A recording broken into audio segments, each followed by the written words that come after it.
Hi, I'm Elle, and this is tip video number 2 for student athletes. My tip for you in this video is to just say no to stress and just say yes to pressure-free living. But first, I've got to talk about some of the things that happen to you when you release the fight or flight stress hormones. These hormones wreak havoc throughout your body and your mind to truly take you out of your game, so you do not perform as well on your tests, on the athletic field. So we have 3 heart rates, or lots of heart rates, but 3 basic ones. Hopefully on the other side of the screen there, you're in your resting heart rate with me. So we're just sitting here together, you're listening to this, and you're quite relaxed. Hopefully I'm not causing you any anxiety, one of those 4 A's. It's going to trip you up. So we have our resting heart rate. We go out and do a little run together. We're going to move into our athletic heart rate.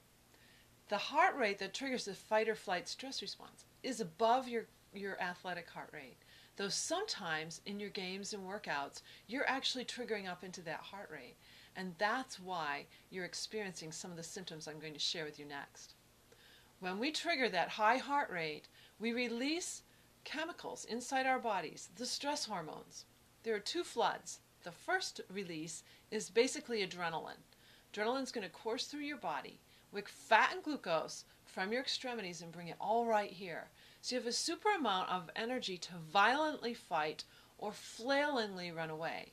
But controlled muscle motion goes right out the window because adrenaline lodges in our reflexes and causes us to hyper. That's why you see people miss balls in baseball and softball. They put their hand up as if they're going to catch, but their heart rate's pounding and they've released too much adrenaline. Their eyesight has changed, they miss the ball. What happens next? They pat around for the ball. Have you seen this? I've seen it in the college level, fumbling for the ball. What person doesn't want to put their hand right on the ball?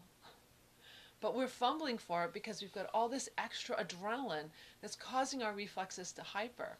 So controlled muscle motion isn't what we're used to, or what we're used to isn't happening. This is also what I call the adrenaline shot in hockey. How many times have you hit it perfectly to the goal, in the goal, in the goal, in the goal, and then in the game, suddenly you're hitting it over the goal or to the sides of the goal? What is going on? Well, you've got too much adrenaline if you've triggered the stress response.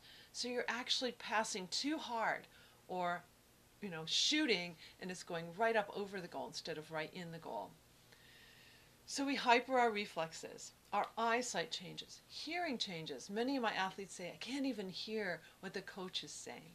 So hearing changes. The palms are sweaty. Very uncomfortable feeling if you do something with your hands and your palms are all sweaty. If you're a golfer or basketball or baseball, the sweaty palms can be nasty. Shaky limbs. Have you felt your legs just shaking and you can't control it? Well, that's a part of it too. Dry mouth, dry eye. I can go on and on and on here about all the things that happen, the symptoms that happen to you when you trigger these stress hormones.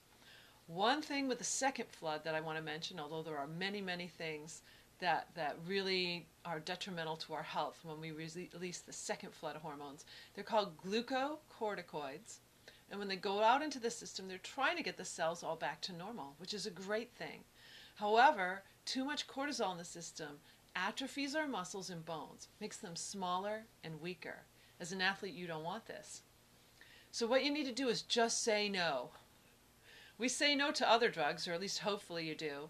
We say no to other drugs that we take from the external in. This is saying no to the drugs that we develop within our body. So just say no to triggering the stress response, and just say yes to pressure-free living. You've got this little celebration Ferris wheel from my first tip for you to help get you started. In my course, I give you all sorts of tools. In Jumpstart, you get 2 sets of 9 tools for a total of 18 tools. In my great Quantum Leap course, you get a total of 41 different tools to help you stop stress before it starts.